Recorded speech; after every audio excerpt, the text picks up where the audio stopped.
ಓಕೆನಾ. ನ್ಯೂಸ್ 18 ಜೊತೆ ಮಾತನಾಡೋದಕ್ಕೆ ಬಸವನಗೌಡ ಪಾಟೀಲ್ ಅವರಿದ್ದಾರೆ, ಅವ್ರನ್ನ ಮಾತಾಡಿಸ್ತಾ ಹೋಗ್ತೀನಿ. ಯತ್ನಾಳ್ ಅವರೇ, ಅಂದರೆ ಪ್ರಮುಖವಾಗಿ ಇತ್ತೀಚಿನ ಬೆಳವಣಿಗೆ ಅಂತಂದರೆ ಕೂಡಲ ಸಂಗಮ ಮಠಕ್ಕೆ ಬೀಗ ಹಾಕುವಂಥ ಒಂದು ಪರಿಸ್ಥಿತಿ ಉದ್ಭವ ಆಯಿತು. ಸ್ವಾಮೀಜಿ ಅವ್ರನ್ನೇ ಮಠದಿಂದ ಹೊರಗಿಡುವಂಥ ಕೆಲಸ ಆಯಿತು. ಇದು ಯಾಕೆ ಉದ್ಭವ ಆಯಿತು ಅಂತ ನೋಡಿ, ಆ ಮಠದ ಆಸ್ತಿ ಮೋಸ ಮಾಡಿ ಎರಡು ಕುಟುಂಬದವರು, ಗದಗದಲ್ಲಿ ಒಂದು ಕುಟುಂಬ ಇದೆ, ಅವ್ರೇನು ಹೆಸರಿದೆ, ಅವರು ಒಬ್ಬ ಧಾರವಾಡದ ಪ್ರಬಣ್ಣ ಹುಣಸಿಕಟ್ಟಿ ಅಂತೇಳಿ ಒಬ್ಬ, ಇನ್ನೊಬ್ಬ ಧಾರವಾಡದಲ್ಲಿ ಅಸೂಟಿ. ಎರಡು ಕುಟುಂಬದವ್ರು ಏನು ಮಾಡ್ಯಾರ, ಅದು ಫ್ಯಾಮಿಲಿ ಟ್ರಸ್ಟ್ ಮಾಡ್ಕೊಂಡ್ಬಿಟ್ಟಾರೆ. ಈ ಸ್ವಾಮಿಗಳಿಗೇನೂ ಗುರುತಿಲ್ಲ ಪಾಪ. ಇವ್ರಿಗೆ ಅದರದ್ದು ನಿಮ್ಮನ್ನ ಅಧ್ಯಕ್ಷ ಮಾಡ್ತೀವಿ ಅಂತ ಹೇಳಿ ಹೇಳ್ಕೊತ ಬಂದು ಮೋಸ ಮಾಡ್ಯಾರ. ಅವ್ರಿಗೆ ಗುರುತಿಲ್ಲ, ಅವ್ರು ಕೇಳಕ್ಕೆ ಹೋಗಿಲ್ಲ. ನಂಬರ್ 1 ಅವ್ರಿಗೆ ಇವನ್ನೆಲ್ಲ ಎದುರಿಸೋದಾಗೋದಿಲ್ಲ ಅಂಥೇಳಿ ಇವನಾದ್ರೆ ಅಧ್ಯಕ್ಷ ಮಾಡ್ಯಾರ. ಮಾಡಿದ್ಮೇಲೆ ಹೊರಗೆ ಹಾಕ್ಯಾರಟ್ಟೆ. ಹೊರಗೆ ಹಾಕಿದ್ರೆ ಏನು ಆಗೋದಿಲ್ಲ ರೀ. ಜಗತ್ತು ಭಾಳ ದೊಡ್ಡದೈತಿ, ಭಕ್ತರು ಭಾಳ ದೊಡ್ಡದಾರ, ಸಮಾಜ ಭಾಳ ದೊಡ್ಡದೈತಿ.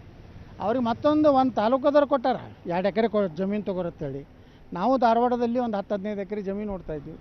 ಮಾಡ್ತೀವಿ, ಏನು ದೊಡ್ಡದಲ್ಲ. ಅದೇನು ಆ ಮಠದಾಗ ಏನು ಭಾಳೇನು ರತ್ನ ವಜ್ರ ಏನು ಇಲ್ಲ. ಅಲ್ಲಿ ಹೋಗಿ ನೀವು ಒಮ್ಮೆ ಹೋಗಿ ಶೂಟಿಂಗ್ ಮಾಡ್ಕೊಂಡು ಬರ್ರಿ. ಜಯಮೃತ್ಯುಂಜಯ ಸ್ವಾಮೀಜಿ ಯತ್ನಾಳ್ ಅವರ ಪರ ನಿಂತಿದ್ದೇ ಇದಕ್ಕೆ ಕಾರಣ ಆಯ್ತಾ ಅಂತ ಈ ಒಂದು ಗೊಂದಲಕ್ಕೆ? ಯತ್ನಾಳ್ ಪರವಾಗಿ ಏನಿತ್ತಾರ್ರಿ? ನಾನು ಅವ್ರು ತೊಗೊಂಡೋಗಿ ಮಂತ್ರಿ ಆಗೀನಿ, ಏನು ರಾಜ್ಯ ಅಧ್ಯಕ್ಷ ಆಗೇನೆ. ಒಮ್ಮೆರೆ ಅವರು ನನ್ನ ಪರವಾಗಿ ಎಲ್ಲರೂ ನಾ ಹೇಳಿ ನಾನು ಪಾಪ ಅವರು ನೋಡ್ರಿ, ನಾನು ಹೊರಗೆ ಹಾಕಿದ ಮ್ಯಾಗೆ ಇಡೀ ರಾಜ್ಯದಲ್ಲಿ ಜನರ ಸಿಂಪತಿ ಇತ್ತು.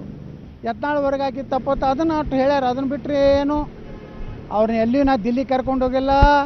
ನಾನು ಅಮಿತ್ ಶಾರನ್ನ ಭೇಟಿ ಮಾಡಿಸಿಲ್ಲ, ಮೋದಿಯವ್ರನ್ನ ಭೇಟಿ ಮಾಡಿಸಿಲ್ಲ, ಕರ್ನಾಟಕದ ಯಾವ ಲೀಡರ್ಗಳನ್ನ ಭೇಟಿ ಮಾಡಿಸಿಲ್ಲ. ಈ ಗೊಂದಲದಿಂದ 2A ಮೀಸಲಾತಿ ಹೋರಾಟಕ್ಕೆ ಹಿನ್ನಡೆ ಆಗ್ಬೋದು ಅಂತ ಅನ್ಸುತ್ತಾ?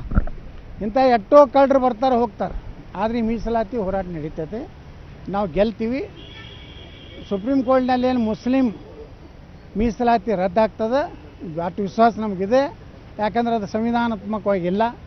ಆ ಮೀಸಲಾತಿಯನ್ನು ನಮ್ಮ ಹಿಂದೂಗಳೊಳಗೆ ಹಂಚ್ತೀವಿ.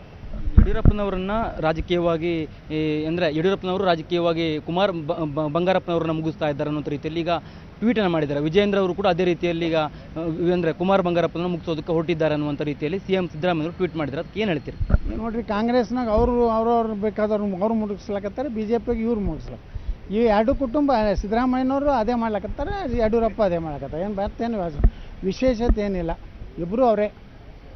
ವಿಜಯೇಂದ್ರ ಅವರು ರಾಜ್ಯಾಧ್ಯಕ್ಷರಾಗಿ ತಾನೇ ಮುಂದುವರಿತೀನಿ ಅನ್ನುವಂಥ ವಿಶ್ವಾಸವನ್ನು ವ್ಯಕ್ತಪಡಿಸ್ತಾರೆ. ತಾವು ಸಾಕಷ್ಟು ವಿರೋಧ ಮಾಡಿದ್ರು, ಈಗ ತಮ್ಮನ್ನೇ ಪಕ್ಷದಿಂದ ಹೊರ ಹಾಕಿದ್ರು. ಆದರೆ ವಿಜಯೇಂದ್ರ ಅವರು ಅದೇ ಒಂದು ಹುದ್ದೆಯಲ್ಲಿ ಮುಂದುವರಿತಾ ಇದ್ದಾರೆ. ಬರೀಲಿಲ್ಲ, ಮತ್ತು ಅನೌನ್ಸ್ ಯಾಕಾಗಲಾಗೈತೆ. ಭಾರಿ ಯತ್ನಾಳಿಗೆ ಹಿನ್ನಡೆ, ವಿಜಯೇಂದ್ರಗೆ ಮುನ್ನಡೆ.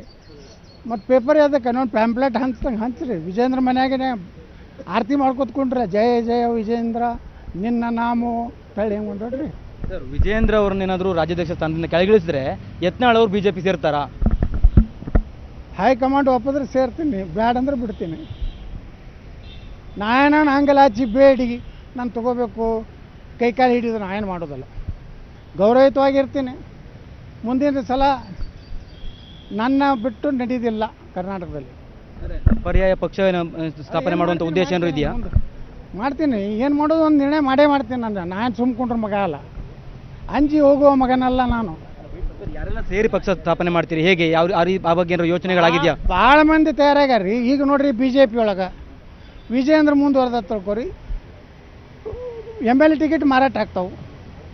ಒಳ್ಳೆಯ ಕಾರ್ಯಕರ್ತರು ಕೊಡೋದಿಲ್ಲ, ಅವ್ರನ್ನ ತೊಗೊಂಡು ಬಂದು ನಿಲ್ಲಿಸ್ಬಿಡ್ತೀನಿ. ಈಗ ಅಲ್ಲಿ ಕೊಪ್ಪಳದಾಗ ಆಗಲಿಲ್ಲ, ಕಲಬುರಗಿ ಒಳಗೆ ಆಗಲಿಲ್ಲ, ರಾಯಚೂರ್ದಾಗ ಆಗಲಿಲ್ಲ. ಎಲ್ಲ ಡೀಲಿಂಗ್ ಮಾಸ್ಟರ್ಗಳು ಅದಾರ, ಮಾಡ್ತಾರೆ. ಚಲೋ ಕಾರ್ಯಕರ್ತರು ನಾರಾಜ್ ಆಗ್ತಾರೆ, ಅವ್ರನ್ನೇ ಅಭ್ಯರ್ಥಿ ಮಾಡ್ತೀನಿ. ಹೊಸ ಒಂದು ಚುನಾವಣೆ ಪ್ರಣಾಳಿಕೆ ಘೋಷಣೆ ಮಾಡ್ತೀನಿ, ಚುನಾವಣೆ ಮಾಡ್ತೀನಿ. ನಾನು ಹೋಗಿ ಯಡಿಯೂರಪ್ಪಾಜಿ ನೀವು ತಂದೆ ಇದ್ದಂಗೆ, ನಾನು ನಿಮ್ಮ ಮಗ ಇದ್ದಂಗೆ, ನಾವು ಒಬ್ಬರಿಗೆ ಹುಟ್ಟಿನಿ, ರಾಮನಗೌಡ ಪಾಟೀಲ್ ಅನ್ನೋ ಗಟ್ಟೆ. ಎಲ್ಲರಿಗೂ ಅಪ್ಪಾಜಿ ಅನ್ನೋ ಮಗ ಅಲ್ಲ. ನಡ್ರಿ ನ್ಯೂಸ್ 18. ಇದಿಷ್ಟು ಬಸವನಗೌಡ ಪಾಟೀಲ್ ಯತ್ನಾಳ್ ಅವರು ಹೇಳ್ತಾ ಇರುವಂಥ ಮಾತು. ಕ್ಯಾಮರಾ ಪರ್ಸನ್ ಗುರುಶೇಖರ್ ಜೊತೆ ಕಾರ್ತಿಕ್, ನ್ಯೂಸ್ 18 ಕನ್ನಡ, ಬೆಂಗಳೂರು.